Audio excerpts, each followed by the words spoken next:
এ নাও তোমার চা। কি বলো, চা আনছো আমার জন্য? আজকে সকালে এত ঝগড়া হলো, এরপরও চা আনছো আমার জন্য?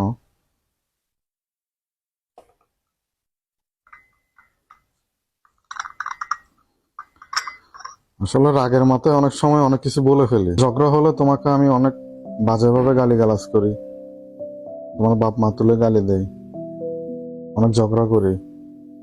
সবকিছুর জন্য আমি সরি। সরি? সরি বলছে? এ দাঁড়ো দাঁড়ো দাঁড়ো দাঁড়ো, চাটা অনেক ঠান্ডা হয়ে গেছে, আমি এটা চেঞ্জ করে দেই। আরে সমস্যা নাই, আমি ঠান্ডা খাইতে পারবো। আরে চিনি বেশি দিয়ে ফেলছি আমি।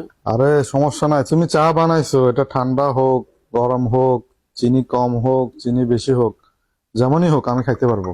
আরে অনেকক্ষণ বানাইছি চাটা, আরেকটু আরে চেঞ্জ সমস্যা করে নাই, দিচ্ছি তো এটা আমি। যেমনই হোক খাইতে পারবো।